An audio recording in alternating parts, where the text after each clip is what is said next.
जो ट्रेडर्स की एनटीएन की लिमिट को बढ़ाया गया है, क्यों बढ़ाया गया है? एक तरफ आप ट्रेडर्स को ये कह रहे हैं कि हम आसानियां पैदा कर रहे हैं, दूसरी तरफ मैन्युफैक्चरर को आप ये कह रहे हैं कि आप उनको माल बेच नहीं सकते हैं। हमने तमाम सेल्स टैक्स रजिस्टर्ड पर्संस को करनी है, तो फिर गवर्नमेंट को ये चाहिए कि जो इनकम टैक्स का कॉन्सेप्ट है एनटीएन होल्डर्स का, उसको बिल्कुल खत्म कर दे। हम तो इंडस्ट्री के लिए मुश्किलात पैदा कर रहे हैं कि आपकी इंडस्ट्री जो अगर वो चल भी रही है वो बंद हो जाए।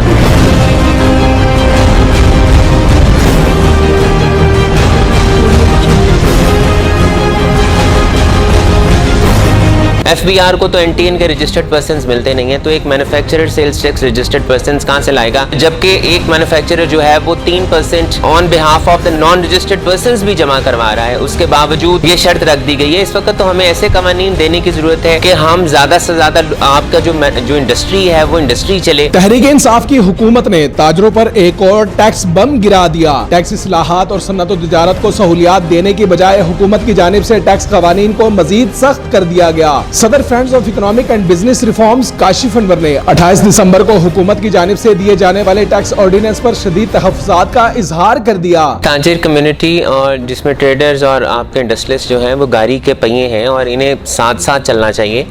अगर आप ये साथ नहीं चलेंगे तो मईशत जो है वो ज़बोहाली का शिकार रहेगी।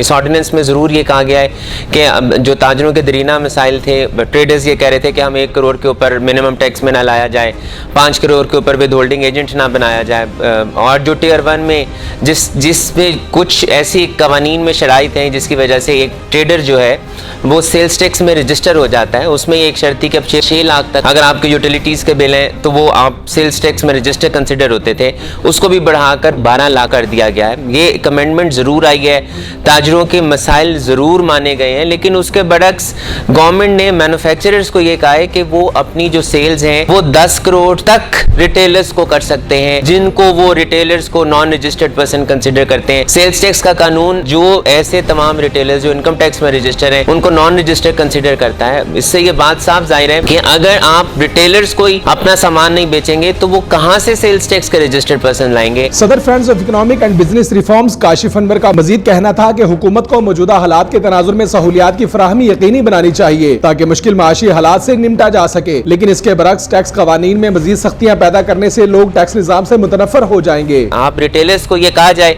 कि वो तमाम एनटीएन होल्डर्स जो हैं उनको सेल्स टैक्स में रजिस्टर कंसिडर किया जाएगा, फिर उसके बरक्स जो एक अमेंडमेंट आई है वो सिर्फ 1 साल के लिए है, जिसको 0.5% जो मिनिमम टैक्स को किया गया है। अगले साल अगर ये फिर चेंज हो जाता है, लोग अपनी जो ट्रेडर्स हैं अपनी सेल्स को बढ़ाएंगे, अगर 1 साल के बाद फिर वो दोबारा डिवर्ट बैक हो जाता है, दोबारा 5 करोड़ के ऊपर आपको विद होल्डिंग एजेंट बना दिया जाता है, 1 करोड़ के ऊपर मिनिमम टैक्स लगा दिया जाता है, तो ये तो मुश्किलात पैदा होंगी। इस वक्त जो इकोनॉमी है वो इन बातों के लिए तैयार नहीं है, ऐसी सख्तियों के लिए तैयार नहीं है। इस ऑर्डिनेंस में और बहुत से ऐसी कवानीन रखे गए हैं जिसमें आपको बहुत सी फाइन्स और पेनल्टीज रखी गई हैं। अगर आप फाइन्स करेंगे, पेनल्टीज करेंगे, लोगों को डराएंगे, धमकाएंगे, तो लोग टैक्स नेट के अंदर खुश होकर तो नहीं आएंगे। जो लोग आपके मुल्क के अंदर इन्वेस्टमेंट करना चाह रहे हैं, अगर हम बाहर से लोगों को बुलाना चाह रहे हैं तो ये बातें लोगों को आपके मुल्क के अंदर इन्वेस्टमेंट करने नहीं देंगी। हमें लोगों के लिए आसानियां पैदा करनी होंगी। अगर हम लोगों के लिए आसानियां पैदा नहीं करेंगे, लोगों को फवाइद नहीं बताएंगे कि टैक्स नेट में आने के फवाइद क्या है,